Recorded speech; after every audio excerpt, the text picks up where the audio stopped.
Alguns anos atrás, as dimensões alternativas e o mundo real começaram a se fundir. Surpreendentemente, os monstros que surgiram das dimensões alternativas eram estranhamente semelhantes a inúmeras lendas urbanas. E de repente, aquelas lendas tornaram-se realidade. Ratos gigantes com motosserras e monstros que só existiam em histórias começaram a massacrar os humanos. Mas os humanos despertaram e são chamados de caçadores. Já no campus da universidade, encontramos um jovem comprando pão, ou melhor, panquecas, e até agora a probabilidade de portais parece ainda muito baixa, não perturbando a vida da maioria das pessoas comuns. O mundo continua funcionando normalmente, mesmo com monstros para tudo que é lado. Ele continua pensando que o pão tá muito bom, mas as panquecas parecem ser mais baratas. Desde o início do surgimento estranho daquele fenômeno, como uma pessoa comum de nível F, ele continuava vivendo sua vida, quase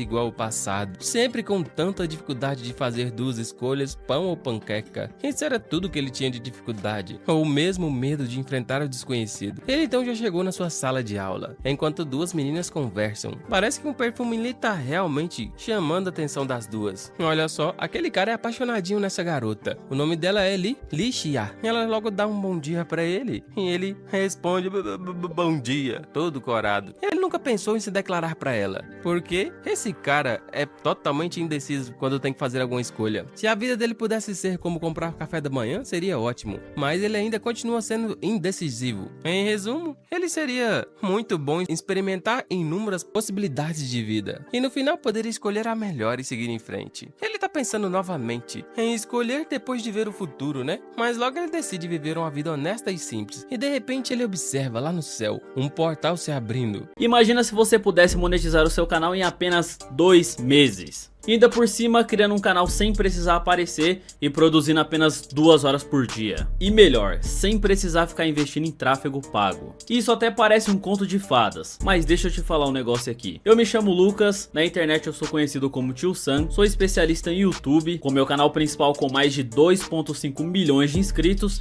e mais uma enxurrada de canal que eu tenho por aí, até podcast tá no meio. Se você tá vendo esse vídeo, parabéns, esse vídeo não caiu nas suas mãos por acaso. Clica agora em Saiba Mais e assista o vídeo que eu preparei pra você, mostrando tudo o que você precisa pra ter um canal de sucesso no YouTube. Eu te espero por lá. Caraca, no meio da cidade, todo mundo fica assustado. O que será que tá acontecendo? Então, de repente, um ser bate na porta, entrando com várias bocas abertas ali e sorrindo. Ele percebe que aquilo ali são criaturas saídas de um portal, enquanto aquele zumbizão começa a gritar e sorrir, dizendo que é a hora da chamada. De repente, um das alunas começa a gritar, dizendo que vai morrer. E de repente a sua cabeça explode. Bau! O primeiro já foi de vala. O nosso protagonista se levanta, enquanto aquele ser continua rindo. Agora ele quer massacrar o próximo. Todos os alunos ali começam a correr extremamente rápido, mas as cabeças começam a explodir, uma após a outra. O protagonista está de pé ainda, totalmente imobilizado de medo. Todos os alunos que tentaram sair dali acabaram morrendo. E se ele pular aquela janela, será que ele tem alguma chance? Mas ele olha pro lado e vê a sua amada. Mais uma vez ele está diante de uma escolha: obedecer seu instinto de sobrevivência ou seguir a consciência dele. O que será que ele deve fazer? E surpreendentemente, pela primeira vez na vida, ele fez uma escolha rápida e pediu a mão dela rápido para eles poderem escapar pela porta ou pular a janela. Ela estende a mão para ele, chorando de medo, mas de repente ele só observa várias explosões. Aquela cena é uma cena total de desespero e dor extrema,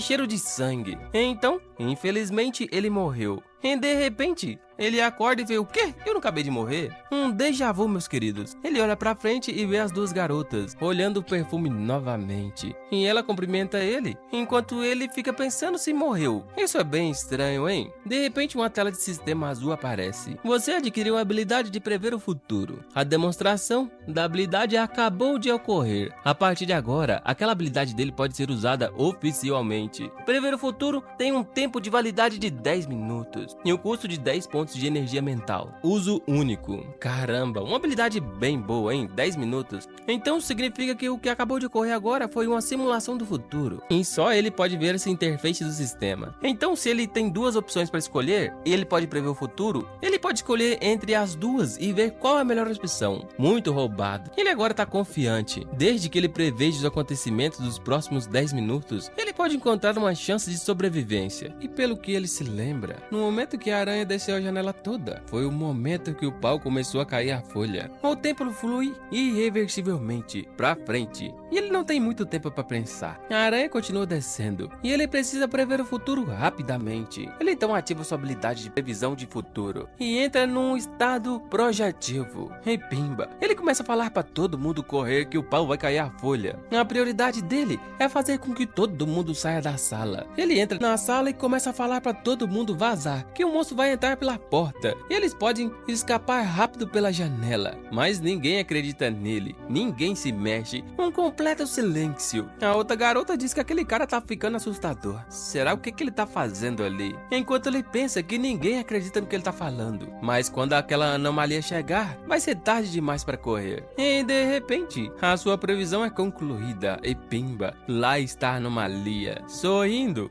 dizendo que é hora do recreio, meninos. E várias cabeças são explodidas novamente, encerrando a habilidade de prever o futuro, voltando ao estado normal. Que nojo, meu irmão. As cenas são completamente nojentas e o cheiro de sangue ainda está no seu nariz. A outra garota percebe que ele tá bem inquieto. Infelizmente, nosso garoto não pôde convencer os alunos a fugirem antes que o ser possa explodir as suas cabeças. Então será o que ele deve fazer? Isso significa que ele deve apenas bloquear a porta da sala de aula, será? E se os alunos perceberem que tem um monstro tentando entrar na sala, eles vão querer pular a janela e fugir. Então ele entra no seu estado de premonição e começa a correr nos corredores da sala. Um cara fumando um cigarro ainda na sala de aula começa a gritar com ele. Não acredita que aquele cara tá correndo no meio da sala. O nosso garoto já fecha a porta e tranca. Se ele puder impedir que aquele monstro entre, tudo vai ficar bem. Mas de repente o monstro já está lá. Hora da chamada, meus queridos alunos. E mais uma vez várias cabeças são explodidas. O som atravessou a porta. Apenas ouvindo aquele monstro causa a morte de todo mundo. Infelizmente, nosso garoto não consegue suportar tanta dor, tanto cheiro de sangue. Ele vai ter que passar por isso novamente. Mesmo sabendo que é só uma simulação, a sensação de morte são tão reais. Mas ele pensa, por que ele tem que salvar aquele bando de Zé? E as pessoas daquela sala ali, ele nem conhece direito. Mais uma vez ele está diante de uma escolha. Ele deve seguir seu instinto de sobrevivência ou seguir a sua consciência. Mas novamente, ele sente um cheiro bom e um toque suave. A garota chega mais perto dele e pergunta se ele está se sentindo bem. Parece que ele está meio pálido. Será que ele quer ir até a enfermaria ou tomar alguns remédios? Uns outros caras também acham que ele comeu alguma coisa ruim ou estragada. É melhor ele descansar, porque mais tarde o professor vai fazer a chamada. E de repente ele só escuta uma vozinha. Hora da chamada, meus queridos alunos. Mas diferente das outras vezes, dessa vez, ele sentiu e percebeu uma coisa bem diferente. A primeira escolha é o do subconsciente de uma pessoa revela o eu mais verdadeiro interior. Portanto, não importa quantas vezes a história se repita, ele sempre fará a mesma escolha. Ele então entra mais uma vez no estado de previsão e decide atacar o monstro primeiro, enquanto ele tá lá gritando que é hora da chamada. E o primeiro a morrer agora é ele, Li Xiaorui. Sua cabeça é completamente explodida no ar. Ele pode até alterar a ordem da chamada para poder matar ele primeiro. E o esgotamento de energia dele está aumentando. Parece que quanto mais miserável e desesperadora a morte dele, mais energia mental é consumida. Ele decide então ficar calmo e tentar mais uma vez. Ele trocou a ordem para enviar o Jing para fora primeiro. E mais uma vez ele perdeu. E agora teve sua cabeça e a cabeça de sua amada explodida. Isso também não funcionou. E ele cada vez mais vai consumindo energia. Se esconder parece que não funcionou também. Ele tá ficando sem pontos. Agora o esgotamento de energia mental tá em 88 de 157 e consumiu 13, 10, 14, 10, 15, 20, 11, caramba, várias vezes ele morreu. O esgotamento mental agora tá em 1, enquanto ele olha pro lado e vê a aranha descendo na janela. Ele sente o cheiro familiar de Li e percebe que é isso, o perfume. Agora ele achou uma solução. Essa agora é sua última chance e de acordo com as habilidades dele, a partir daquele momento, a qualquer momento momento o monstro pode entrar na sala, massacrando dezenas de estudantes, apenas com o som da sua boca. E faltam apenas 30 segundos. Então de repente ele se levanta e fala pra todo mundo que tá sentindo um tremor. Caramba, um início de terremoto. A garota ali já diz que todo mundo deve ir pro campo de esportes pra tentar se abrigar. E agora faltam 29 segundos, 28, 27, enquanto os estudantes pensam que aquele cara só pode estar de brincadeira. O prédio só tá balançando um pouco, isso é normal. E alguns não queriam estudar mesmo, tá querendo vazar dali. Enquanto ele pensa que primeiro, ele não pode falar pra ninguém que tem monstros vindo pra ali, porque ninguém vai acreditar nele.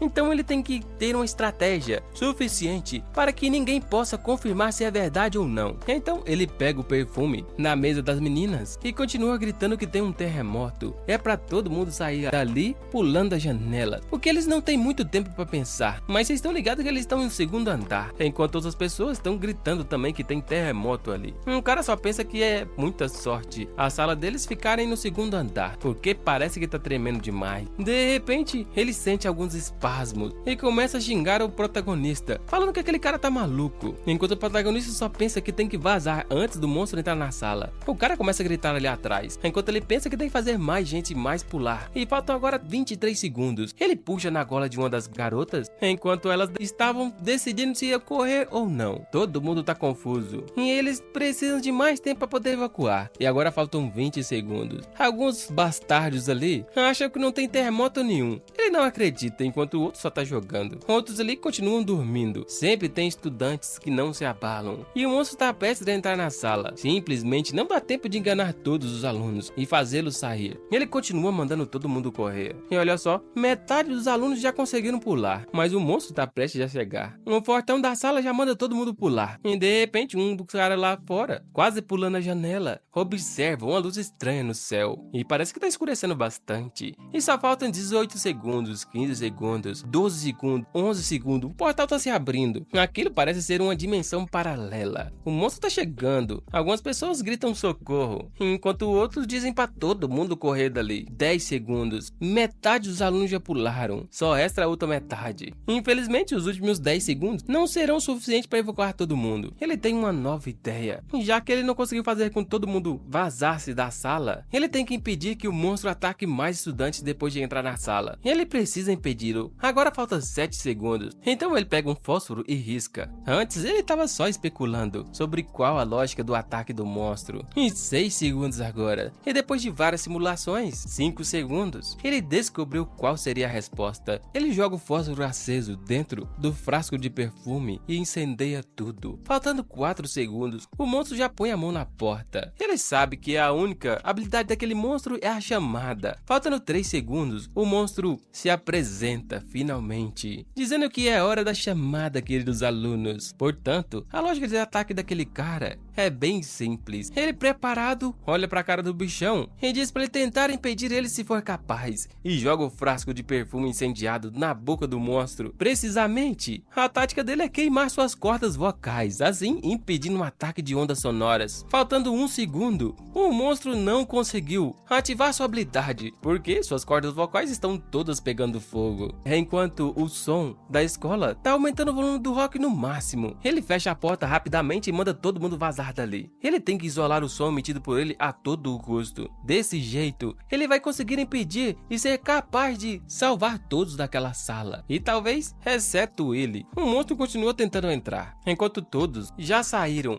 Ele decide sair também, mas a cabeça dele começa a girar. Ele está completamente esgotado, porque usou muita energia mental. E a cabeça dele tá doendo bastante. Mas ele continua andando lentamente, antes de apagar. Ele sabe que aquela entidade estranha está prestes a entrar ali. Ele não tem nenhum sentimento de herói na cabeça. Tudo que ele tem agora é arrependimento e também medo. A energia mental dele tá em 1 ponto de 57. Se ele soubesse o que é ser um herói, o que ele faria agora? Ele olha para suas mãos enquanto começa a perder a sua consciência. No entanto, se houvesse uma próxima vez, talvez ele faria. Então, de repente, ele observa uma mão e lá lá está ela, falando que vai fugir junto. Ela começa a carregar ele e os dois saltam da sala. E já lá do lado de fora, todo mundo tá observando aquela dimensão obscura no céu. E ele finalmente conseguiu. Ele salvou todo mundo, todos os alunos daquela sala. Mas ele olha pra cara da sua amada e vê que ela tá bastante assustada, observando aquela dimensão estranha no céu. O portal já está totalmente aberto e de lá de dentro saem várias criaturas horripilantes e bem grotescas.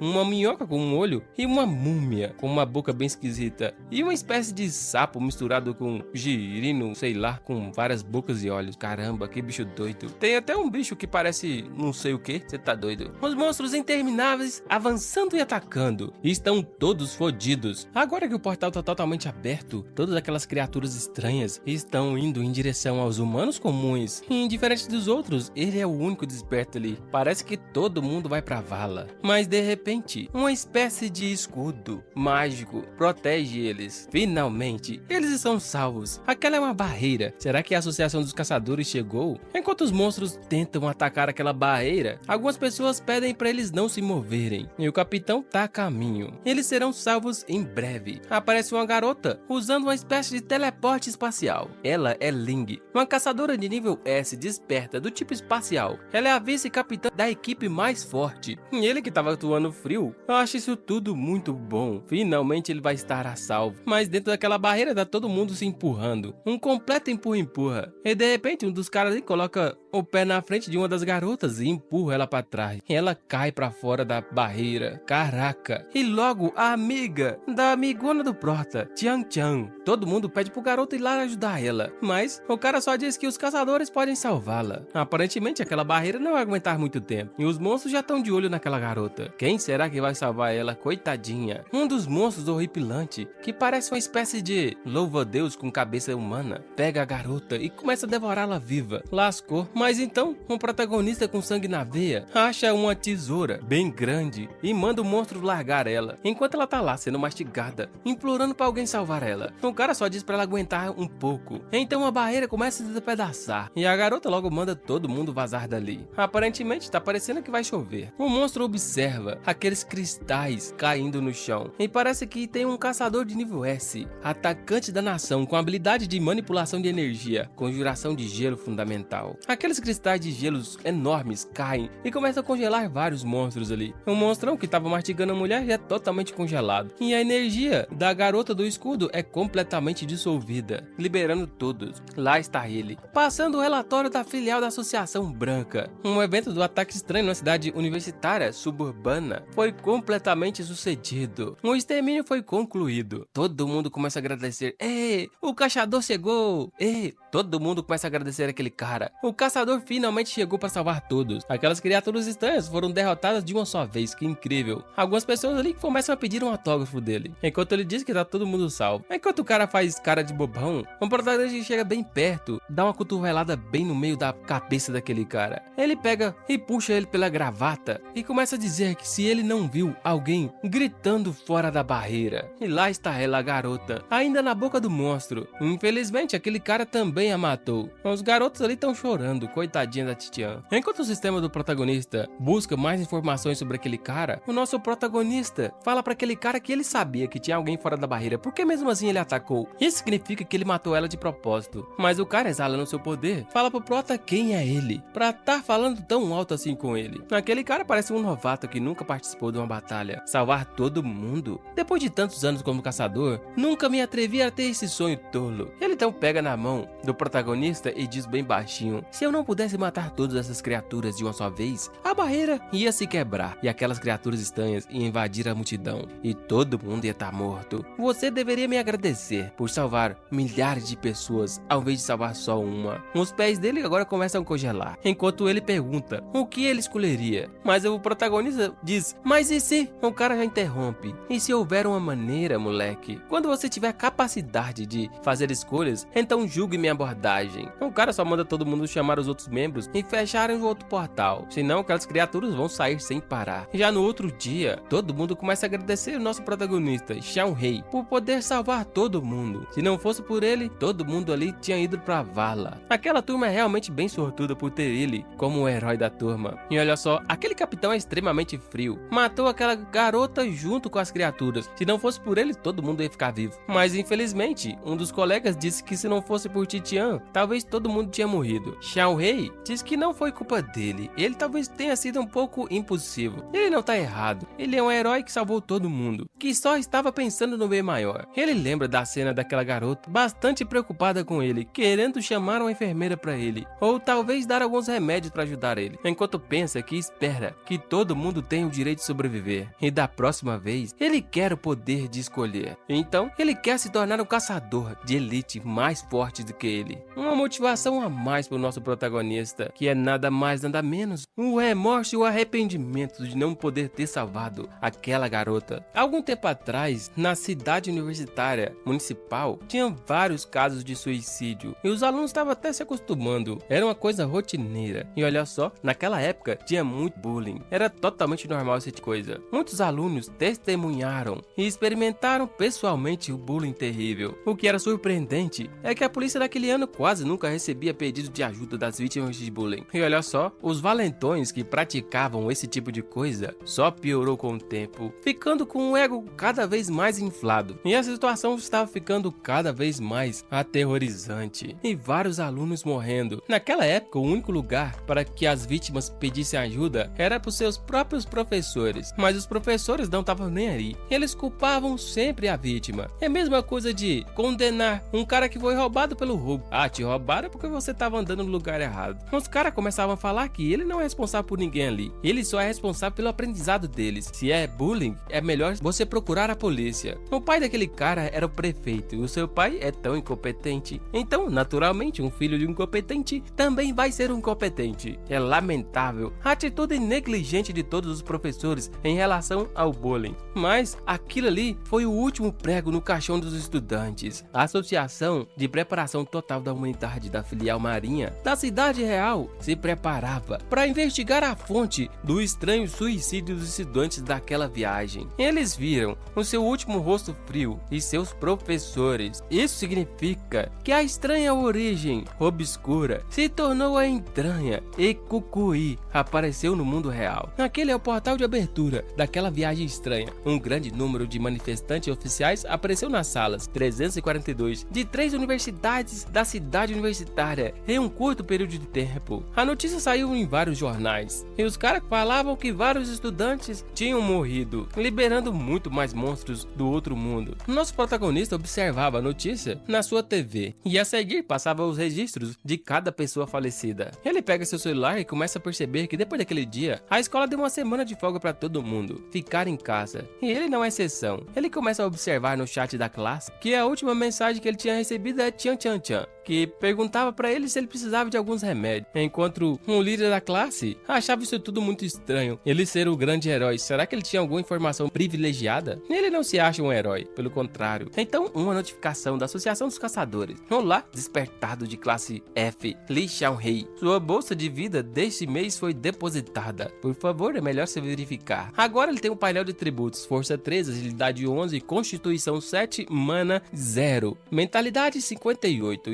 status não despertado. Ele não é apenas um despertado de nível baixo, mas ele tem um status de não desperto. E além disso, o nível F não é muito gratificante. Ele começa a desabotoar a sua roupa e pensa que 10 anos atrás, desde que a mãe dele desapareceu, ele perdeu a sua fonte de sustento. E para continuar estudando, ele teve que confiar em um colar que a mãe dele deixou para trás. Ele se disfarçou como um despertado de nível F para aquela associação de caçadores. Embora não pudesse se tornar um caçador, mas poderia receber uma pequena bolsa mensal para despertos. Aquele colar mágico pode criar um pequeno espaço de armazenamento de itens de até cerca de 21 quilos. Para uma pessoa que é desperta, é uma habilidade muito lixo, mas infelizmente ela não pode ser detectada pelas máquinas da associação. Aquele colar, aquela foto, são as únicas coisas que a mãe dele deixou, coitado. Mesmo que o rosto dela tenha sumido misteriosamente, atualmente ele mal consegue se lembrar da aparência da mãe dele. Que estranho. Mas além da aparência, consequência, cada memória que ele teve com a mãe dele desde a infância também sumiu. Tudo sumiu, mano. Exceto pela noite em que a mãe dele desapareceu. Aquela foi a noite que ele perdeu todas as suas memórias e acordou com o poder mental dele aumentado. Ele já ouviu dizer que várias pessoas dizem que um grande estímulo de poder mental pode aumentar as suas capacidades. Uma semana atrás, após a chegada do estranho, ele dormiu uma noite. E não só o poder mental dele foi restaurado, mas também o valor total aumentou de 57 para 58. Um grande aumento. Será por que ele realmente ganhou a habilidade do sistema Chubin? Talvez não tenha nada a ver com despertar, mas ele ainda não é um desperto. Naquela era ele tem muitos despertos, mas são completamente inúteis. E só uma meia dúzia tem um poder de combate acima do normal, que podem ser chamados de caçadores, realizadores de missão, de matar monstros estranhos. Ele passou uma semana toda analisando a situação. Agora ele decidiu solicitar a associação de caçadores, se tornar um caçador oficial, mas talvez pensando em se tornar um herói, mas talvez também para melhorar suas habilidades a cada batalha, e pensando que da próxima vez ele possa salvar alguém. E olha só, quanto maior o nível do caçador, maior é o acesso a informações confidenciais que ele tem. Talvez ele possa ver mais coisas sobre o passado dele e descobrir ou encontrar a sua mãe. Então, um pouco depois, na filial marinha da Associação de Caçadores, infelizmente o pedido de se tornar um caçador dele foi recusado. Naquela associação ali, raramente tem despertados de nível mais baixo do que B, e a tarefa de caçar monstros estranhos não é brincadeira. Mas ele só diz que não quer se tornar um caçador. Na verdade, o motivo dele estar ali hoje é que ele quer começar a aprimorar mais suas habilidades e assim se tornar o melhor caçador de todos os tempos. Mas ele dá um sorrisinho pra ela e diz que o motivo dele estar ali hoje é reavaliar o nível de habilidade dele. Ah, se for assim, então pode. Infelizmente, a habilidade dele só permite deduzir o que pode acontecer nos últimos 10 minutos, mas ela aconselha ele a não ter grandes esperanças, porque os despertos geralmente não levam mudanças drásticas de habilidade. E ela vai informar os resultados pra ele. E no pior dos casos, eles têm que tentar novamente. De repente ele vê aquela dupla, ou aquele time de despertos. O cara já tá sendo enviado por uma missão de nível D, e ele só diz que vão chegar até o local em 30 segundos. Olha o parente do Mesh ali, ó. Aquele esquadrão é bem famoso. Uns querem autógrafos e outros estão completamente derretidas por causa daquele cara. Por falar nisso, ele é muito popular. Ele nota a presença de nosso protagonista. Isso significa que ele ainda se lembra dele. Mas o cara só fala,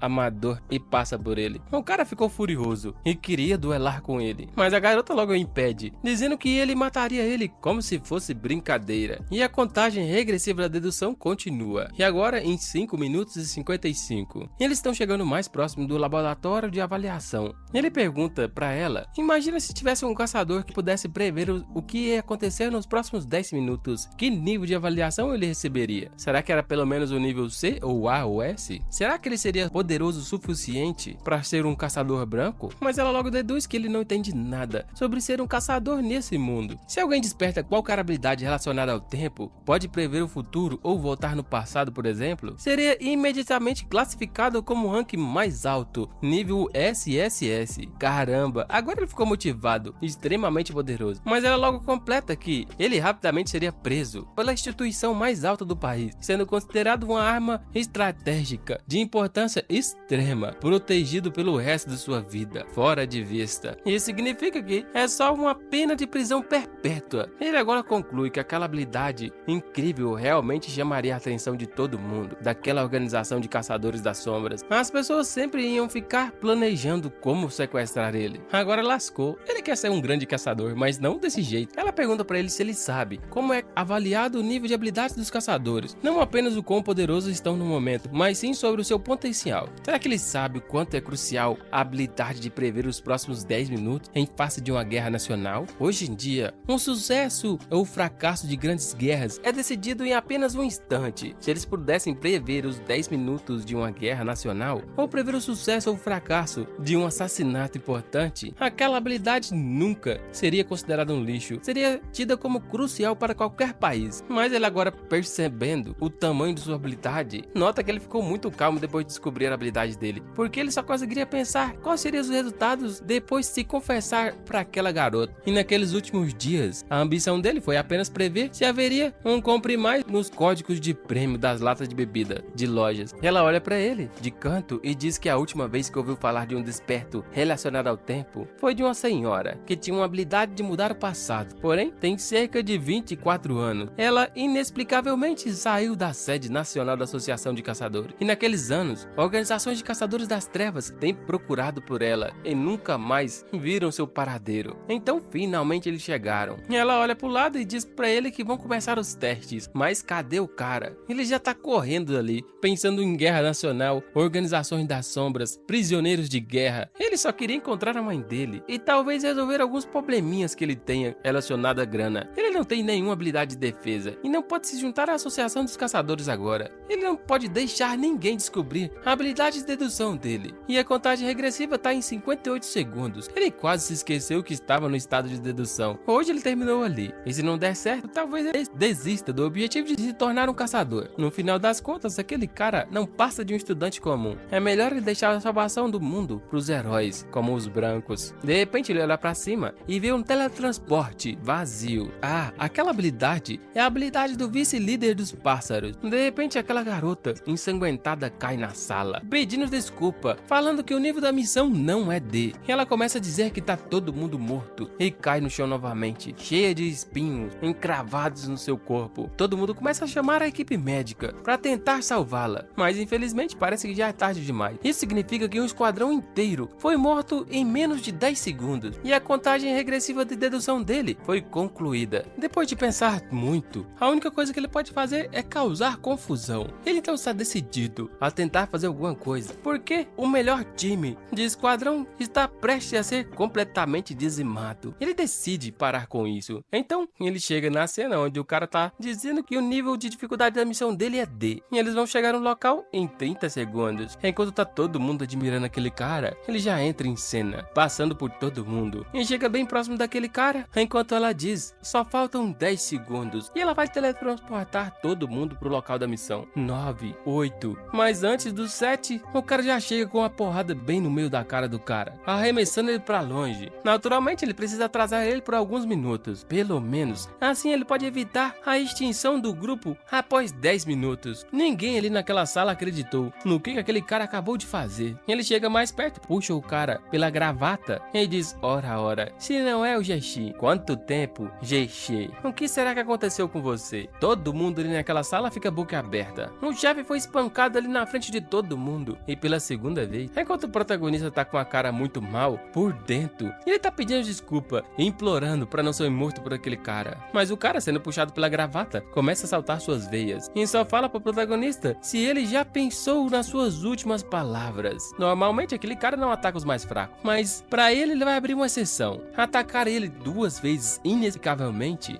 isso já é demais. Ele cerra os punhos e prepara pra bater na cara daquele cara, enquanto ele pensando que só pode impedir que eles cheguem no local da missão, mesmo que seja só pra atrasar por 10 minutos. Isso pode mudar o resultado de suas mortes. 3 segundos. Mas isso também significa que pelo menos ele precisa segurá-los por 10 minutos. 2 segundos. Infelizmente ele agiu compulsivamente de novo para tentar impedir eles, enquanto a contagem continua. 1 segundo. A garota logo ativa o teletransporte, enquanto o palhaço diz que ela é apenas uma máquina de cumprir missões e o chefe dele queria acabar com a luta. Todos ali são teletransportados para o local da missão, inclusive o protagonista. Agora a caça ao Deus Fantasma vai começar. Ele não só falhou em impedi-los, mas também foi levado junto pro local da missão. Agora, talvez ele possa morrer junto com aqueles caras. A garota começa a falar pra ele que na hora do teletransporte, devido ao contato físico entre o líder e o novato, eles foram teletransportados juntos, mas o poder dela não é suficiente para 6 pessoas ao mesmo tempo. E o novato tem um poder 0. Então, não pôde trazer o palhaço e o sonho juntos. Ou seja, se o esquadrão inteiro foi dizimado, aquela situação ali é fatal pra ele. Graças a ele, agora tá faltando 2 membros principais, em troca de um membro F. Mas ela só diz que uma missão de nível D é extremamente simples e não deve ter muito perigo ali. Ela começa a lembrar todos ali que eles estavam lutando um tempo antes, né? Será que ele ainda não quer acabar com a cara daquele cara? Mas o cara, nervosinho ainda, diz que tem que acabar a missão primeiro, enquanto olha pro novato, se perguntando o que ele tá pensando, ainda com muita raiva. E olha só, na última vez, ele falou tão santamente. Esse cara bateu 2 vezes na cara dele e agora tá agindo como se fosse um santo. Será que aquele cara é doido? Uma doença mental?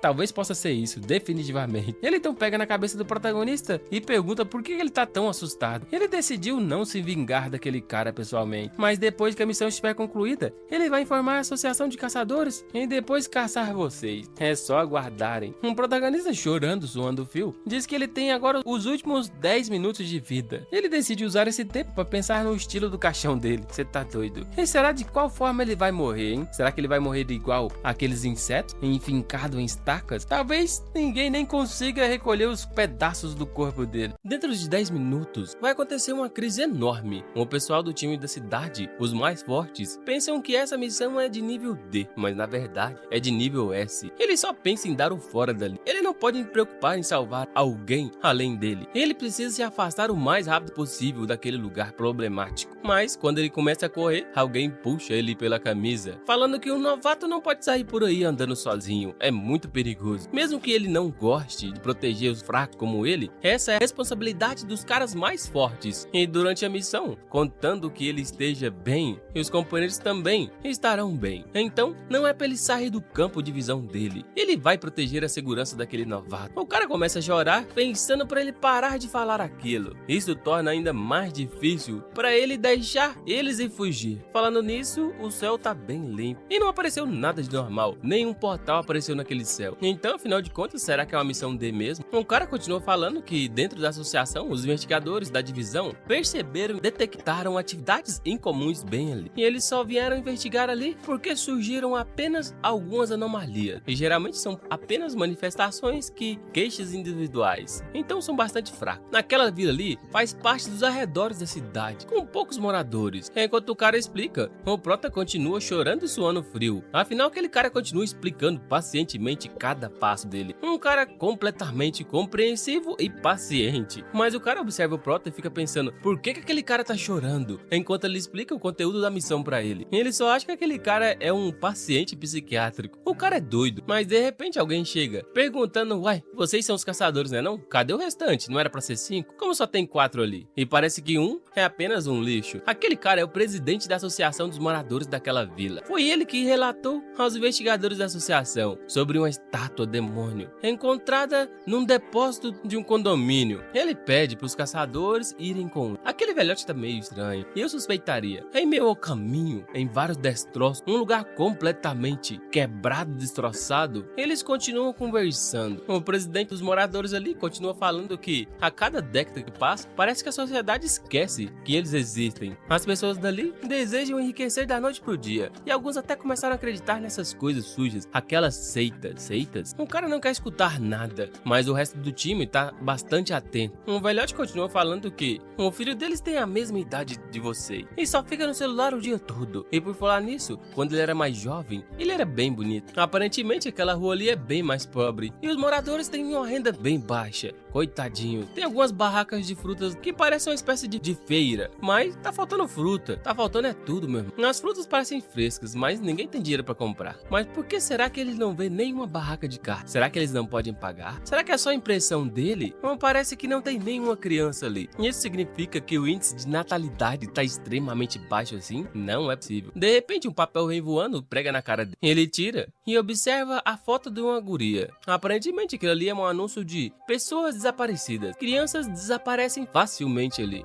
Mas aquele anúncio de desaparecido não tem nome, não tem data, não tem idade, não tem nada. Que coisa estranha, hein? Então de repente eles chegam. Aquele ali é o grande depósito abandonado há muitos anos. Naquele antigo condomínio, alguns dias atrás, quando eles tiraram tudo de dentro, encontraram um grande estátua demoníaca. O presidente da associação dos moradores tenta abrir a fechadura, mas a chave dele não tá abrindo de novo. Ele já disse pra alguém consertar isso, mas não vieram ainda. Desde que eles chegaram, aquele cara tem um mau pressentimento. E se houver alguma situação inesperada, prioriza a segurança das pessoas, depois a missão de investigação, e proteja primeiro os civis e o novato. Um cara olha pra trás e pergunta o que os moleques estão cochichando. Crianças não devem interromper os mais velhos quando estão falando. Parece que vocês passaram muito tempo no celular e não aprenderam nada de bom. Ai, chamando a atenção de desconhecido. Pronto, ela conseguiu abrir, e aquele lugar que autodenominam culto da sorte. Aquela estátua é o deus dele. Dizem que os seguidores sacrificam sangue para aquele deus. Um deus traz extrema sorte e felicidade às almas dos seguidores. Nosso protagonista, quando observa aquela estátua, fica tremendamente horrorizado. Caraca, ela tem várias cabeças ao redor e vários espinhos. Uma situação completamente grotesca. Aqueles ossos ali, aparentemente são os mesmos ossos do ataque que o vice-capitão Bai Ling sofreu anteriormente. Então eles são os únicos sobreviventes ali? Se eles calcularem, já se passaram quase 10 minutos desde o início. O perigo está prestes a chegar. De repente aquela porta desce e bate no chão, trancando eles ali dentro. A porta agora foi lacrada, enquanto o líder de equipe fala para todo mundo ficar calmo e priorizarem a proteção daquela mulher civil e depois do novato. Mas aquela velhinha começa a sorrir. Ela puxa uma faca e diz que pensou que viria sim, mas só vieram 4. Da última vez, para curar a doença do meu avô, eu concordei com 5. Faltar 1 não é bom. Isso vai complicar muito as coisas. Ela começa a sorrir e ranger os dentes. Está bem, está bem. 5 vidas para o deus. E de repente ela pega e crava a faca no seu pescoço, ainda sorrindo. Já que falta 1, ela vai se juntar e formar 5 sacrifícios. De repente começa um terremoto naquela região. Tudo começa a estremecer, enquanto ela cai no chão já sem vida. A verdadeira crise está chegando. Mesmo que esse seja o time mais forte, ele foi completamente aniquilado. Então, ele inicia a sua simulação do estado mental. A garota começa a falar que o poder de transferência de espaço não é o suficiente para levar todo mundo dali. Mas ela também não vai deixar eles ali partir sozinha. O sangue da presidente dos moradores começa a borbulhar e algumas gotas começam a flutuar, indo em direção àquele cadáver morto. Então, de repente, os olhos dele começam a brilhar em um brilho aterrorizante e todo aquele sangue começa a se espalhar e começa a ser sugado para dentro do corpo. O cara pede para todo mundo olhar com atenção. O sangue está indo em direção aos olhos da estátua. Caramba, que brilho vermelho. O protagonista já acha que eles não podem encarar isso de jeito nenhum. A garota já acha que essa coisa é de classe S. O cara também acha que não é um engano. Essa coisa também é de classe S. Aquele brilho vermelho é um problema. Eles estão imobilizados e nem mesmo o poder de transferência vai funcionar agora. Aquela estátua começa a tremer e aqueles espinhos começam a sair de seu corpo. Então, de repente, vários deles vão em direção a todos ali naquela sala, sem eles poderem fazer nada. Afinal, estão imobilizados. O cara começa a suar frio, observando os espinhos vindo em sua direção e acredita que não podem escapar dali. Então, de repente, aqueles espinhos ósseos perfuram todos naquela sala e a dedução foi concluída. Então, isso significa que eles não podem olhar diretamente nos olhos da estátua, senão ficarão paralisados. De repente, a garota começa a falar a mesma coisa, que ela não vai poder levar ninguém ali, mas ela não vai embora sozinha. O cara pede para todo mundo ver o sangue indo para os olhos da estátua, mas o protagonista pede para ninguém olhar para a estátua. É para todo mundo fechar os olhos. Aquele ser é pelo menos de classe S. Eles não podem olhar para o brilho vermelho nos olhos. O cara não acredita como isso é possível, mas o protagonista diz que agora faz parte da equipe deles. É para eles confiarem nele dessa vez. O cara só diz para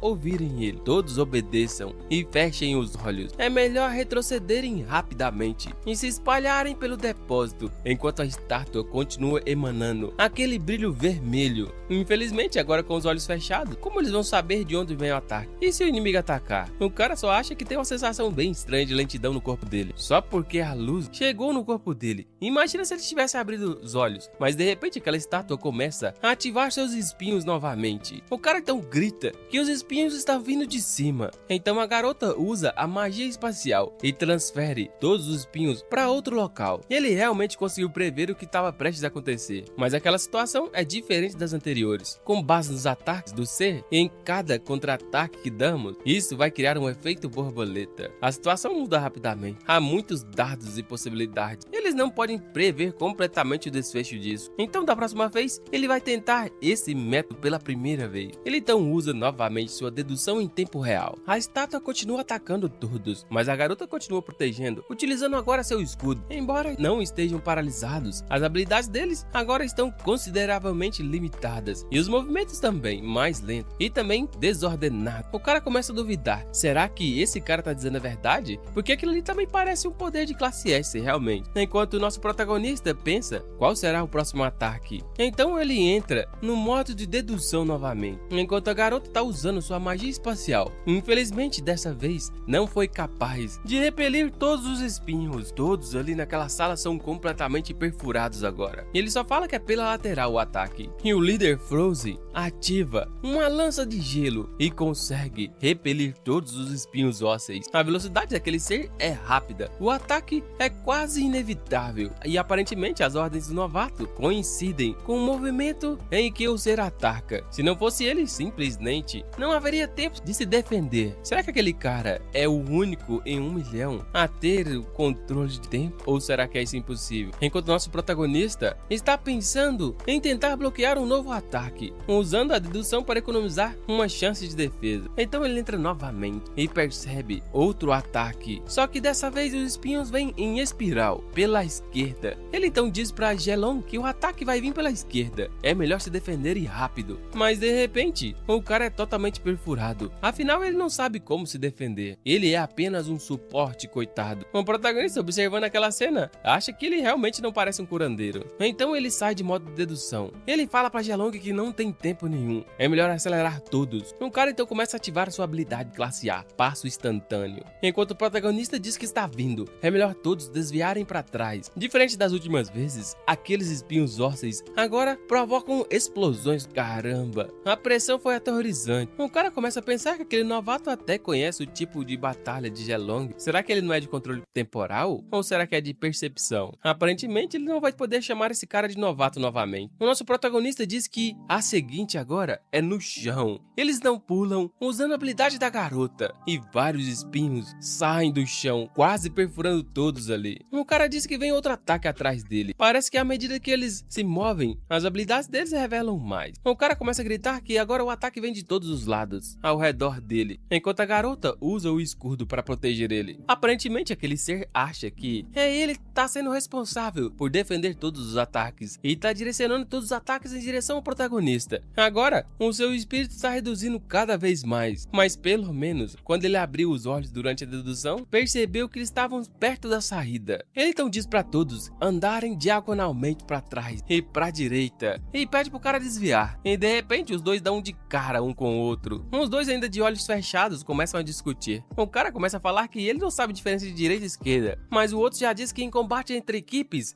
só diga norte ou sul, leste ou oeste, qual o seu problema, novato? O cara logo manda ele calar a boca, enquanto o outro diz que quem não sabe diferenciar esquerda e direita, ainda seu pateta. Então a garota pega o suporte nas costas, enquanto os dois brigam e carregam eles, falando para todo mundo seguir no sentido horário, enquanto lá atrás, o ser ainda continua explodindo tudo com seus espinhos ósseos. Ele tá cada vez mais ficando sem espírito de dedução, enquanto diz para protegerem o lado esquerdo, protegerem o lado direito, aumentar a velocidade. Um protagonista diz para ela não voar mais para cima, porque ela vai bater na parede. A porta está bem à frente, enquanto os espinhos estão vindo atrás dele. Um último passo, e essa foi por pouco. Eles conseguiram atravessar aquela porta de metal fino que estava prendendo eles. Aquela estátua então começa a fechar os olhos, finalmente conseguiram escapar. A energia mental dele estava quase esgotada, e os poderes de Baisan também devem estar esgotados. Afinal, aquele ali era um ser de classe S. O cara então puxa o novato pela gravata e dá um sorriso, falando para ele ser sincero. O que ele tá escondendo afinal de contas? Então, de repente, ele só toma uma paulada no meio da nuca. Enquanto o protagonista não entende o que tá acontecendo, lá vem outra paulada e lau. Todos os quatro ali são deitados rapidamente, aparentemente pela população de doido. Então, de repente, ele sente que está acordado. Será o que aconteceu? Mas ele se recusa a abrir os olhos. A energia mental dele está completamente cheia. Então, a parada é o seguinte: se a energia mental dele se recupera 1 ponto a cada minuto de descanso, significa que ele ficou pelo menos 2 horas desacordado e agora está amarrado. Quem será que amarrou ele? Um espírito ou uma pessoa? Naturalmente eu acho que foi uma pessoa. Tudo está bem silencioso e ninguém está vigiando ele, aparentemente. Mas ele decide não agir precipitadamente e abrir os olhos de repente. Vai que aquela estátua tá na frente dele. Então de repente ele começa a deduzir e percebe que ele está num quarto cheio de bonecos de pelúcia amarrado em uma cama. Parece bem comum e bastante aconchegante. Ele tenta se levantar e ele achou que tinha virado sacrifício para aqueles deuses de novo. Parece que só encontraram um quarto qualquer e trancaram ele ali. Ainda bem. Mas de repente ele observa uma janela aberta e olha aquilo lá no céu. Nuvens de cor escarlate, bem vermelha. vermelhas. Isso é um sinal daqueles portais de alto nível estão prestes a aparecer. Lascou. Ele decide sair dali antes que aquelas criaturas apareçam. Mas antes disso, ele precisa saber onde estão os outros membros de equipe. Então ele decide encontrar uma maneira de se soltar daquelas cordas. E aparentemente tem uma tesoura ali, bem perto. Aquele quarto é todo decorado. Parece um quarto de criança, de garota. É a primeira vez que ele entra num quarto de garota. Mas quando ele põe os pés no chão, aparentemente tem dois olhos horripilantes olhando embaixo da cama, prestes a pegá-lo. Ele realmente conseguiu cortar aquelas cordas. Então, agora ele precisa fugir e procurar ajuda por conta própria. Mas o ser continua levantando ali atrás. E de repente ele percebe uma presença ameaçadora. Ele se vira e olha para trás e vê um bicho muito feio. Parece um gato misturado com um humano, mas muito grande e sedento, babando de fome, olhando fixo para os olhos dele. O gato começa a abrir o bocão e uma língua, igual a língua de simbiose, aparece e só lasca uma mordida no ombro do cara, enquanto o cara grita muito. O cara já caído no chão, enquanto aquele ser arrasta a perna dele para debaixo da cama. E de repente já era, meu filho, virou finado. A energia mental dele foi reduzida em 20 pontos. Dedução encerrada. Ele perdeu incrivelmente 20 pontos. Aquela morte foi uma morte bem dolorosa. Ele não morreu instantaneamente, não. Ele foi apenas dilacerado, completamente vivo. Aquele não é um quarto comum. Debaixo da cama dele tem um espírito. Bem, a tortura se inicia novamente. Ele acha que contando que ele não sai da cama, não será atacado. Mas ele também não pode ficar ali para sempre. Ele olha para a janela e vê que o portal está se abrindo. É ridículo. Ele não consegue pensar em nada. Como lidar com aquele espírito? Afinal, ele ainda é fraco em habilidades de combate. Ele lembra que aquele cara estava emanando uma fumaça preta. Isso significa que naquele mundo as formas de vida se dividem em 3 tipos. 1. Seres vivos. 2. Espírito. 3. Seres vivos que devido ao contato prolongado com o espírito foram infectados pela energia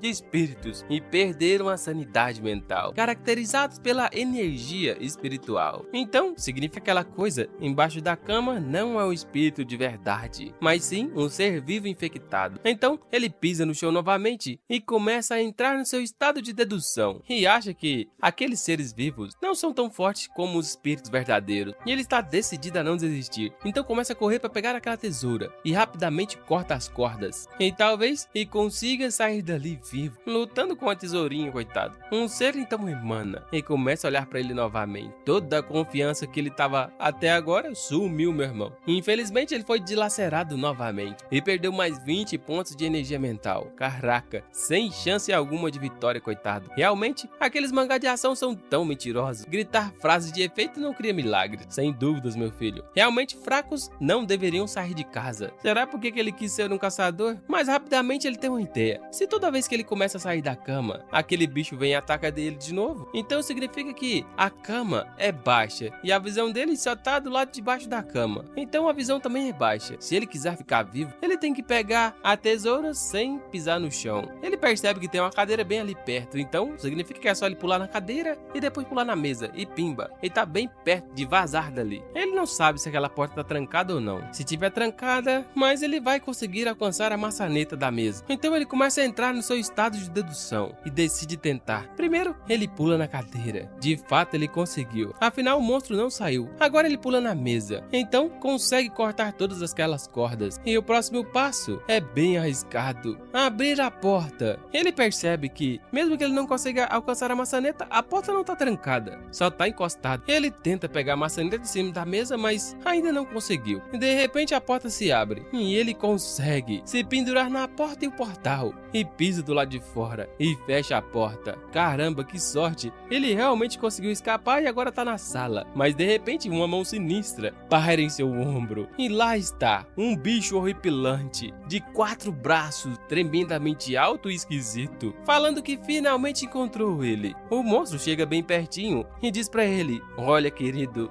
o que você quer comer hoje à noite? Carne bovina? Carne podre de ratos? Larvas? Lama ou cadáver? Caraca, meu irmão, olha o tanto de dente desse bicho. Você tá doido? E ele começa a suar frio e pensa que além da carne, nenhum dos outros alimentos é normal. Carne de vaca, carne de vaca. Aquela é a única opção diferente das outras. Deve ser isso. Ele então diz pro monstro que deve comer carne de vaca essa noite. O monstro fecha a boca e acha bem estranho. Enquanto ele pensa, será que ele errou? O monstro então começa a gritar e pega em seu rosto. Enquanto ele grita não, ele puxa alguns fios estranhos de sua cabeça com outra mão e parece que a cabeça do protagonista vai explodir. O monstro começa a gritar, dizendo que ele não é a filha dele. Saia da minha casa. Ele começa a arrastar o protagonista utilizando o seu braço e uns fios conectados em sua cabeça e joga ele do lado de fora da janela com a tremenda força, gritando para ele sair. Ele é arremessado para fora da janela de um prédio extremamente alto e a dedução foi encerrada. Energia mental perdida 18. Caramba, é a primeira vez que ele morre sendo arremessado pro chão. Aquela sensação é tremendamente horrível. Ele sentiu todos os seus ossos e músculos sendo completamente esmagados no chão e dilacerados pelo impacto. Na próxima vez, antes de morrer, ele precisa encerrar a dedução rapidamente. Se ele conseguir reagir a tempo, talvez ele consiga economizar alguns pontos de energia mental. Olha só, observando seu sistema, ele acha que sua energia mental aumentou em 1 ponto. Agora é 159. Passar por aquela dor mental intensa e extrema aumenta o limite de energia mental, mas o custo é muito alto, mano. Ele ainda tem 100 pontos de energia mental. Talvez mais 10 tentativas. Se ele tentar todas as respostas para o que vai comer essa noite, ele ainda pode descobrir, mas isso seria um grande desperdício. Afinal, quando ele esgotar toda a sua energia mental, ele vai precisar descansar por pelo menos 2 horas. E o céu já está mostrando vários sinais. Ele precisa realmente sair dali. Ele tenta pensar em alguma maneira enquanto corta as cordas, para encontrar uma resposta correta dessa vez. Ele pensa e tenta manter a calma, e pensa e pensa mais ainda, enquanto tenta se acalmar.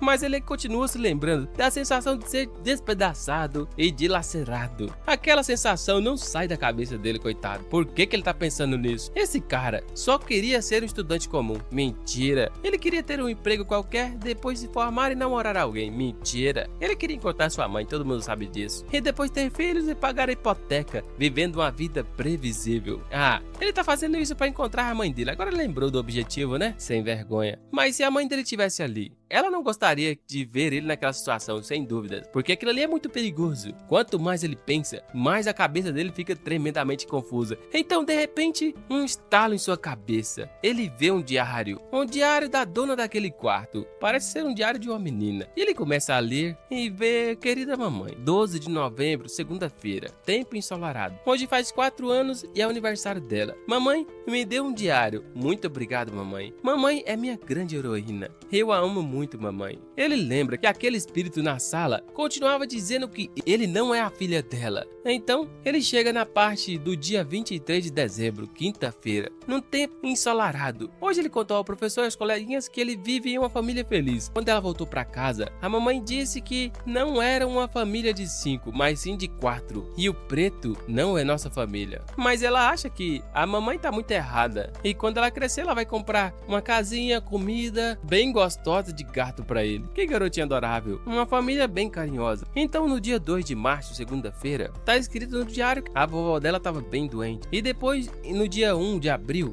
o estado mental e a doença da vovó vem cada vez mais piorando. Ela perguntou à vovó sobre o paraíso e a morte. E pela primeira vez, a vovó bateu nela. Mas ela não culpa a vovó, tadinha, porque a vovó chorou mais do que ela. No dia 23 de junho, tava um tempo muito chuvoso. E já fazem quase 6 meses que ela não vai para a escola. A vovó disse que crianças não precisam ir ao jardim de infância e eles precisam economizar dinheiro para o tratamento da vovó. Ela concordou, tadinha, porque ela quer que a vovó melhore. A mãe também não trabalha há 6 meses porque tem que cuidar da vovó doente. Ela está tão cansada, tadinha. E hoje, pela primeira vez, ela viu a vovó e a mamãe brigarem. A vovó simplesmente pegou todo o dinheiro da escolinha e deu pro Deus. E no dia 16 de setembro, dali em diante, a vovó e a mamãe brigaram todos os dias. A vovó estava dizendo que Deus poderia salvar a vovó. E a mamãe disse que isso é tudo um demônio, que tudo tem um preço. No dia 9 de agosto, já fazia 2 anos que ela não ia pra escolinha mais. E ela queria ir à escola, infelizmente, para comer alguns lanches, brincar lá fora e ver várias pessoas legais. Ela não gosta muito mais dessa casa, não gosta mais da comida ruim da mamãe, não gosta da tosse da vovó, nem do cheiro de remédio por toda a casa. Ela não gosta de nada ali, tudo é estranho.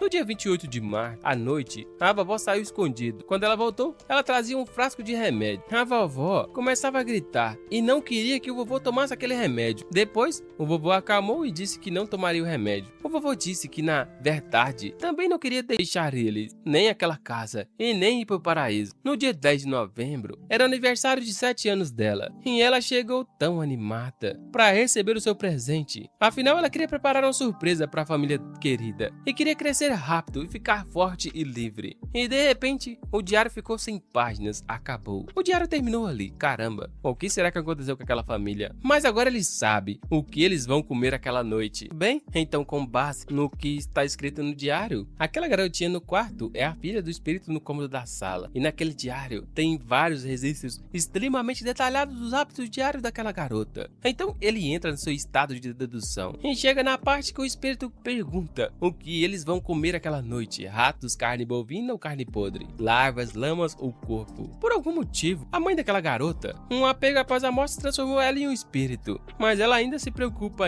muito com sua filha. Ele se vira e diz pro espírito que ele não gosta de nada do que ela cozinha. Ela quer comer lanches. O espírito então pega na mão dele e começa a dizer que crianças não podem comer muitos lanches, enquanto ele pensa que só precisa seguir os registros no diário e agir com base no que a garota agia também. Ele começa a dizer que eles não podem comer lanche porque eles não têm dinheiro para comer, não é? Realmente, aquele espírito não atacou ele, e ela confundiu ele com sua filha. O espírito começa a pegar nele enquanto ele tá suando frio com aquelas mãos, aquelas garras grotescas, e começa a dizer que: mamãe, eu vou sair para brincar com meus amiguinhos, tá bom? Eu já tinha marcado. Mas o espírito fala que ele não pode sair dali porque já tá tarde e ninguém pode sair de casa à meia-noite. O cara começa a dar uma de garoto mimado e começa a gritar e chorar: mãe, não quero jantar, quero lanche, quero sair para brincar, dá mais um pouco de dinheiro para gastar. Ele começa a perceber que falar é uma coisa, mas agir é muito mais fácil do que ele imaginava, porque é só uma criança, né? Ele se lembra de quando a sua mãe estava viva. Era bem parecido com isso, mas infelizmente ele não lembra do rosto dela ainda. Apenas pequenas sombras de relance. Era tão bom uns dias com a mãe dele. Eu tô ligado, mano. Eu acho que a mãe dele é aquela pessoa que tinha habilidade de prever de antes, que sumiu, sem dúvidas. O espírito entrega um prato de comida e diz pra ele ser bonzinho e comer tudo. Ele começa a observar o prato delicioso em sua frente. Poxa vida. Então aqueles eram os pratos da janta, que ela listrou que eram reais. Por que tem corpo humano no meio dali? Agora ele entendeu. Os pratos têm larva, tem dedos humanos, tem ratos, tudo do bom e do melhor. Que delícia, meu amigo. Agora ele entendeu. Naquele bairro pobre, alguém tá usando os espíritos para matar. Mesmo que a polícia descubra, a culpa pode ser colocada nos espíritos. Aqueles espíritos talvez já tenham matado várias pessoas jogadas naquele quarto. Ele não deve ser a primeira. Mas, e se for um humano que jogou ele ali? Por que aquele espírito não atacou quem trouxe ele ali? Um espírito chega mais perto e começa a babar, perguntando o que mais que a filhinha dele quer comer. O que o bebê dela quiser, a mamãe vai dar. O cara começa a zoar, se perguntando quanto tempo mais vai durar essa tortura. O limite da simulação é de 10 minutos e tá quase acabando. E ele precisa encontrar uma solução rápida para acabar com esse espírito ou sair dessa situação. Aquele espírito disse que tarde da noite não pode sair, ou seja, na percepção dela é madrugada agora. Então ele pega na mão do espírito e diz que sempre quis dizer uma coisa, que ela trabalha muito, já tá tarde, não se preocupe tanto comigo e vai dormir. O espírito se cala, congelou. Será que ele exagerou? Ou será que ele foi muito artificial nas palavras? Lascou. Parece que o espírito percebeu que ele não é a filha dela, mas de repente aquele espírito começa a abraçar ele com seus 4 braços, um abraço muito forte, chorando lágrimas de sangue. Ele diz, ou ela, o espírito diz que a filha dela cresceu tanto e está aprendendo a cuidar da mamãe, olha só. A mamãe ficou muito emocionada, mas o cara tá achando isso muito assustador. Aquele espírito emocionado ainda é mais aterrorizante. Lágrimas de sangue escorrendo de seu rosto, caraca. O cara então puxa a tramela do quarto e diz pra ela entrar no quarto e descansar um pouco. Aparentemente aquele quarto deve ser o quarto dela. Se ele conseguir colocar ela lá e ela ficar bem tranquila, isso não vai ser muito assustador. O plano dele é o seguinte: fazer aquele espírito dormir, e assim que ela dormir, ele vai vazar pra sala e sair dali. Mas então de repente ele vê um frasco de remédios e vê que aquele ali é um frasco de remédio pra dormir. Será que a mamãe tem problemas de insônia? Parece que tem um pouco lá dentro. Ele pega o frasco de remédio e diz pra mamãe tomar um pouco, porque assim ela pode dormir melhor. O espírito pega um frasco de remédio e começa a coçar a cabeça, pensando que ela nunca teve problemas de insônia e nunca precisou de remédios pra dormir. Por que o quarto tem remédios pra dormir? Lascou. Agora o protagonista entra entra em choque. O espírito se lembrou de tudo e ela já está morta. Por que ela morreu? Por que, meu filho? A minha filha se perdeu e ninguém nunca mais foi encontrado. Isso significa que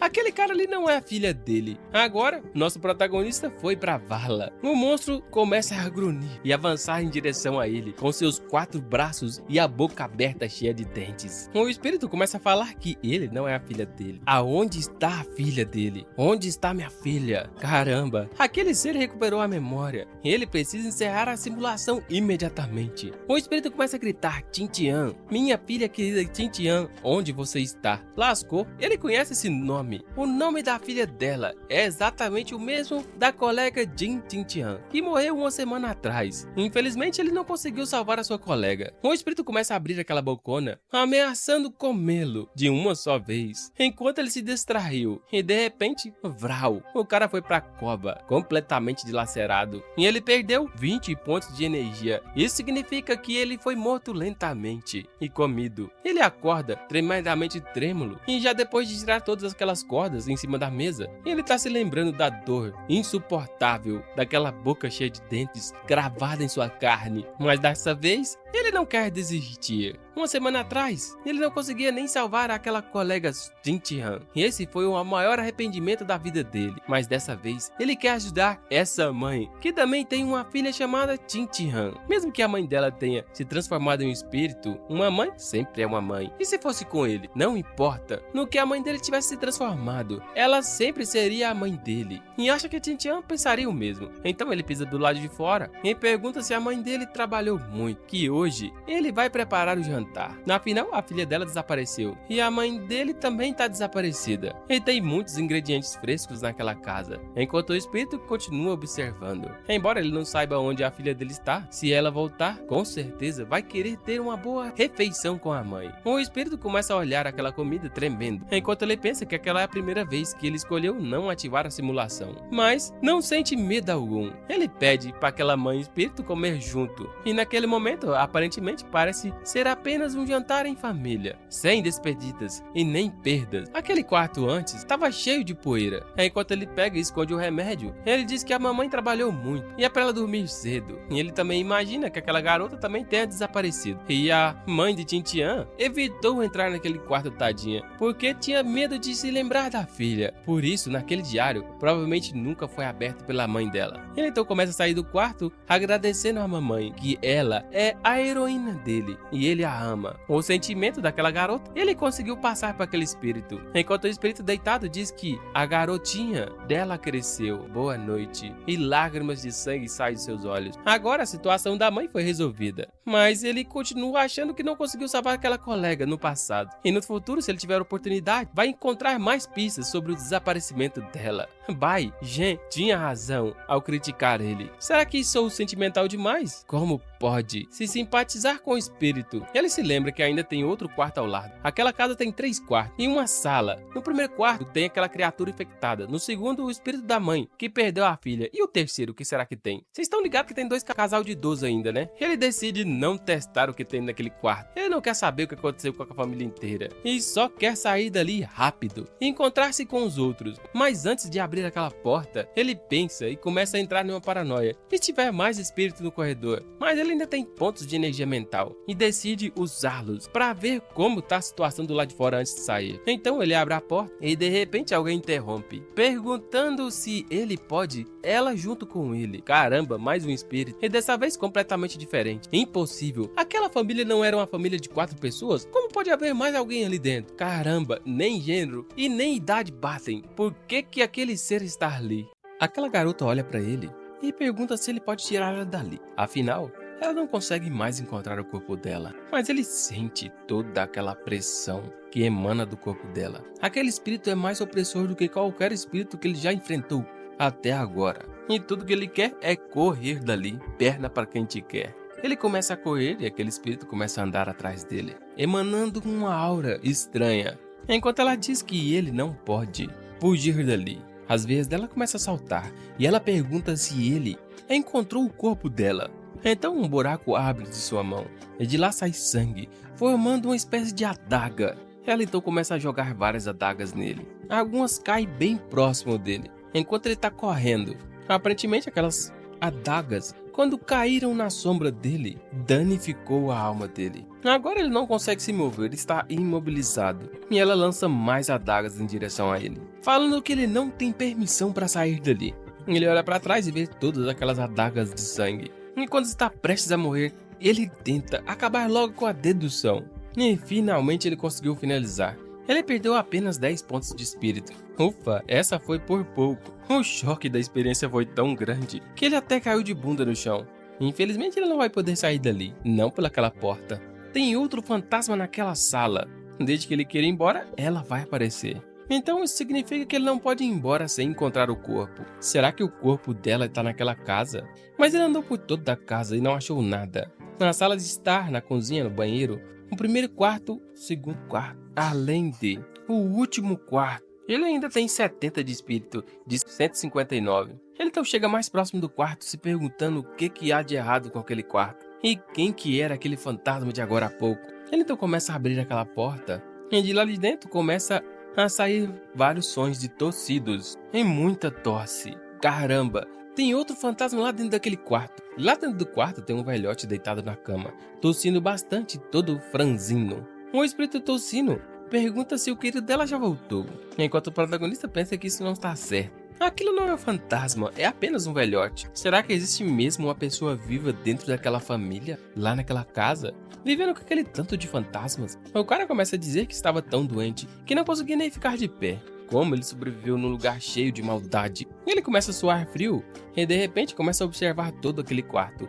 Aparentemente várias fotos da família unida. Espera um pouco. Isso é uma família de 4.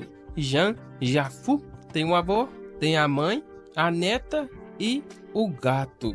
De repente a gente vê um flashback daquela vovó perguntando se eles são da Hunter Associação. E ela é o diretor do bairro daquela rua. Mas a gente nota que ela tinha puxado uma faca da última vez, vocês lembram? E ela mesma fez o serviço de acabar com a própria vida. Afinal precisava de 5 pessoas. Agora ele entendeu. A avó era presidente do comitê do bairro. Então isso significa que ela cometeu suicídio somente para salvar o seu marido. Então, aparentemente, tem um fluxo interminável de sacrifícios, aquele deus maligno. Mas, infelizmente, aquele senhor está gravemente ferido. Ele está só lutando para se manter vivo. E aquela vovó cometeu suicídio pela manhã. Em outras palavras, ele não pode mais esperar que ela volte para casa. O velhote pergunta quem é ele e onde estão os itens antigos dele, ou a sua esposa. Afinal, ela saiu cedo de manhã, dizendo que iria buscar alguém da Hunter Associação, mas ainda não voltou. Ele começa a dizer que ele faz parte da Hunter Associação, pensando que aquele cara pode ser o único sobrevivente daquela família. Ele só fala que o cônjuge dele pediu para ajudar a encontrar a neta dele. Afinal, aquela também pode ser a maior desgraça da vida dele. O velhote então pega na mão dele e entrega algo, falando que a comissão Hunter é cara, e isso é tudo que ele tem. Se não for o suficiente, ele vai dar um jeito. Ele pode conseguir dinheiro suficiente. Infelizmente, aquele velhote tinha algumas notas e algumas moedas de baixo valor, coitado. O velhote acha que aquele jovem é realmente promissor, mesmo sendo tão jovem. Ao contrário dele, um velho que nunca morre. A visão dele não tá boa, mas a doença dele tá piorando. Foi ele quem arruinou toda aquela família. Ele se lembra de quando era jovem, ele e sua esposa. Eles deram a mão, casaram bem cedo e envelheceram juntos. E alguns anos atrás ele foi diagnosticado com câncer. Os médicos até falaram que ele não ia viver por alguns dias. E a esposa dele começou a procurar ajuda com alguns métodos não convencionais. E ela ficou cada vez mais paranoica, enquanto ele observava, sem poder fazer ou entender o que estava acontecendo. Mas ele sabia que tinha alguma coisa de muito errado. Ele começou a guardar remédios para dormir muito tempo, para poder acabar com sua própria vida. Mas a esposa dele descobriu e ela implorou para que não abandonasse ela. Mesmo que ele não quisesse mais viver, ele nunca ia recusar um pedido dela, porque ele também a amava tanto. E assim ele passou longos dias e noites em seu quarto. A doença dele foi ficando cada vez mais séria e o corpo ficou cada vez mais exausto, pendurado por um fio por séculos, meio morto e meio vivo, mas conseguindo respirar. Um dia, ele era um adulto em uma casa e quando acordou, descobriu que a neta dele estava desaparecida. Ele achava que ela deve estar brincando e estava escondida em algum lugar, mas infelizmente nunca mais voltou. Ele acha que é tudo culpa dele, coitado. Se aquele corpo frágil dele fosse bom, ele ia procurar a neta dele. E depois que a Chan Chan desapareceu, a nora dele secretamente pegou o frasco de pílula para dormir e bebeu tudo de um só gole. Infelizmente agora a família dele foi pra vala, morreu todos. E agora só resta uma mulher louca perturbada e um velho imortal. Ele baixa a cabeça, procurando lágrimas para chorar, mas o corpo tá tão fraco que nenhuma cai. Ele diz que aquela família foi toda destruída por ele. Ele procurou por todo o canto a neta dele, mas nunca conseguiu achar. E ele realmente queria ver Chan Chan pela última vez. Ele gostaria de saber se ela conseguiu encontrar o caminho de casa. O nosso protagonista olha aquelas notas e aquelas moedas e aperta, falando que vai assumir a sua tarefa.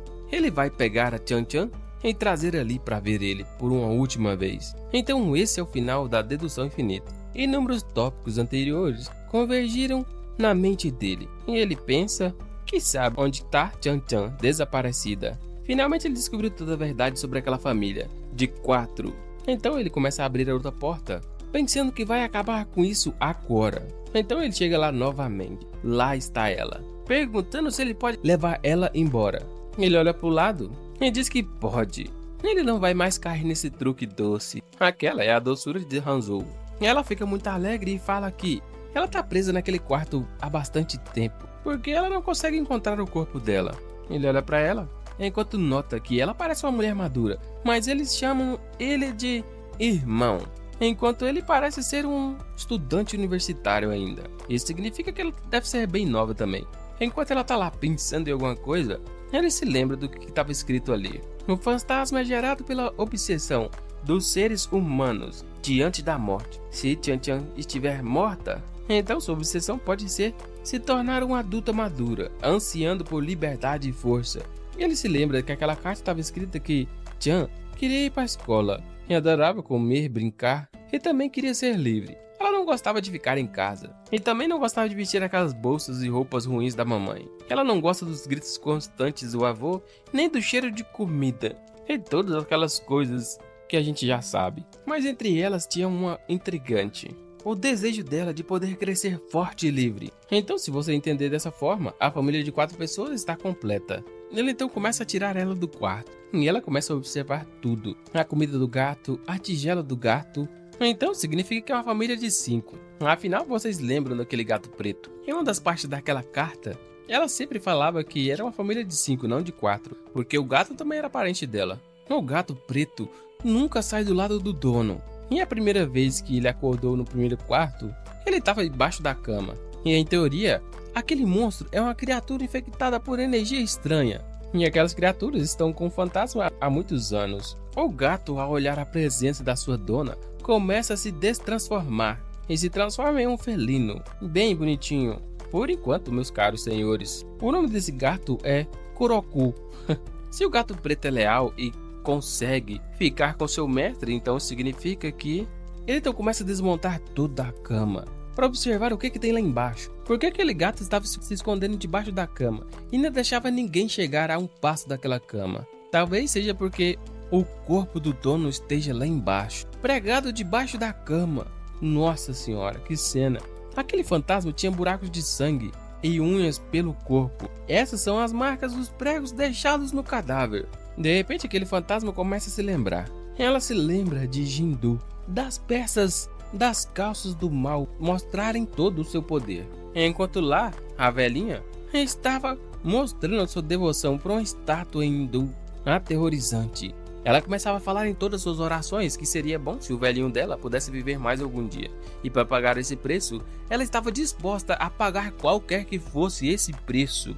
E de repente, a sua neta entra na sala, segurando um presente muito alegre, enquanto ela continuava orando. Ela falava que mesmo que isso significasse sacrificar a própria vida, ou a vida de qualquer pessoa, ela estaria disposta. Enquanto lá a neta dela estava rindo, chamando o nome da vovó, falando que a vovó estava muito feliz ultimamente. Ela usou todo o dinheiro da mesada dela para comprar alguns presentes para ela e queria fazer uma surpresa para ela. De repente a vovó olha para ela, falando para a querida netinha doce voltar aqui bem rápido. Mas tudo que resta ali agora é somente uma caveira com olhos brilhantes. E num flashback, um poder estranho atravessou o peito da garota. A vovó começa a chamar ela de meu doce amor, enquanto o monstro tá falando que aceita o sacrifício. Essa foi a primeira vez que aquele espírito maligno apareceu e tirou a primeira vida e deu mais vida para o avô. Enquanto ela chorava bastante, com o corpo de sua neta no colo, o espírito estava sorridente. Ela se sentia mal e queria jogar aquela estátua longe, mas, infelizmente, ela se rendeu. Mesmo arrependida, ela não podia voltar atrás porque já tinha começado a matança. Então ela continuou matando mais e mais pessoas, apenas para satisfazer aquele monstro e dar mais vida a seu avô. Aquele fantasma começa a gritar bastante, se lembrando de tudo. Os gritos ecoam pela sala. Caramba, aparentemente ela está de volta. Nosso protagonista se pergunta se isso sair de controle e se tornar violento, e ele imediatamente deve iniciar o seu estado de dedução. Mas de repente ele nota que aquele espírito foi embora. E lá está o corpo de uma garota. O gato chega mais próximo e começa a miar e se esfregar nela. Ela então abre os olhos, perguntando se o avô dela está vivo. Será que ela foi capaz de ajudar ele? Mas o protagonista não fala nada, coitado. Então, lá no quarto do velhote, ele sente alguma coisa muito estranha. E de repente ele olha e vê o rosto de sua neta, sorrindo ainda para ele, com as marcas cobertas pela franja. Ela começa a falar que ela está em casa. Ele levanta as mãos trêmulas e fala que finalmente ele viu mais uma vez a sua querida netinha doce. Ela voltou para casa finalmente. Ele pega no rosto dela e pergunta como ela tá. O bebê do vovô cresceu bastante. Infelizmente, o protagonista nota que o vovô percebeu que ela está morta. Afinal, a temperatura corporal de um morto é totalmente diferente. Assim que ele tocou nela, ele percebeu o corpo extremamente gelado do morto. Ele começou a fechar seus olhos e fala que finalmente o vovô pode descansar em paz. E fecha os olhos. A sua neta disse pro velho que ele nunca pediu nada para ela. Eles nasceram no mesmo dia e, coincidentemente, vão morrer no mesmo dia, e no mesmo mês, e no mesmo ano. Ela não esperava por isso, mas olha só quem apareceu ali, a vovó. E ela está reunida. E ela só fala para ele que ele não se sentirá sozinho, percorrendo o caminho para o submundo. Então seu espírito sai do corpo e eles se reencontram mais uma vez. Ele começa a dizer para ela que disse para ela que nunca ia abandonar ela. E ela diz que acredita. Então agora só falta a outra, que de repente já está lá também, abraçando a sua querida filha. A mamãe começa a falar que a filhinha dela sempre vai estar ao lado dela. E ela só fala para a mãe não se preocupar, afinal elas vão juntas. É realmente uma cena triste. De repente ele percebe que aparentemente o calor da alma é muito quente. Ele sente a mesma espécie de calor de quando ele sentia quando a mãe dele estava por perto. E o espírito então começa a se desfazer. E um objeto estranho entra no peito dele. Aquela garota entrou no colar dele. Será que aquele colar pode conter fantasmas? Mas ela toca no peito dele e diz para ele prometer uma coisa para ela: cuidar bem de Chan Chan e levá-la embora daqui. Ela quer liberdade. Ela quer ver o mundo exterior. E ela vai ser a ajudante mais sincera que ele possa ter nessa vida. E em troca, ela vai dar um presente para ele. Mas esse presente só será dado quando ele mais precisar. E todos somem dali. Agora, o nosso protagonista está sozinho naquela casa. Ele olha aquela foto e diz que uma vez ele também vai precisar morrer. Mas ele também tem medo da morte. E também de um ente querido. Ele observando ainda aquela foto, lembra que pensa bastante sobre a distância entre a vida e a morte. E aquilo parece ser infinitamente grande. E mais tarde ele vai descobrir que sentir falta de alguém também é extremamente precioso. Ele acha que o resto da vida dele não seja tão longo assim. E algum dia eles vão se encontrar em outro mundo em breve. Aquela família de 5 chegou ao fim, embora ainda exista algumas questões para resolver. Por exemplo, como é que a avó e o vô, 2 humanos, viviam naquela casa com monstros? E será que é possível ser tão feliz em uma casa a ponto de ser realmente infeliz? Ele só queria resolver esse problema. Mas ainda há muito tempo para pensar nisso. Primeiro ele tem que escapar daquele apartamento. Ele só percebeu isso depois de 18 anos. Aquela corrente de ouro que a mãe dele tinha deixado para ele pode guardar mais coisas. Será que ela está realmente morta? Ele pega no colar e diz que parece que ele pode colocar até alguns itens esquisitos lá dentro. Segundo a lenda, o peso de uma alma é de 21 gramas. Então isso significa que ele ainda tem 8. Desde que ele ativou aquele tipo de sistema, a vida dele tem sido muito estranha e perigosa. E depois que ele praticou repetidamente sem saber, ele sente que está gradualmente se tornando mais corajoso e também muito sonolento. E de repente ele começa a apagar, para tentar restaurar a sua força mental, enquanto pensa que depois vai enterrar o corpo do vô e da avó adequadamente. E ele também quer levar aquela garota para ir ver o mundo lá fora. E Bai Xian e os outros devem estar enfrentando o mesmo perigo que ele. Ele tem que encontrar eles rápido para sair dali. Afinal, Otsuka está esperando ele. Então de repente ele acorda, outro buraco extremamente grande e vermelho aparece no céu. E ele se pergunta por quantas horas ele dormiu. Aparentemente 1 ou 2. E ele recuperou seu estado mental. De repente ele nota um portal imenso lá no céu. E vários monstros prestes a sair de lá. Ele tem que sair dali rápido. Mas do nada ele percebe um barulho na porta. Tem alguém batendo na porta. Será que ainda tem humanos vivendo ali? Ou será que é monstros?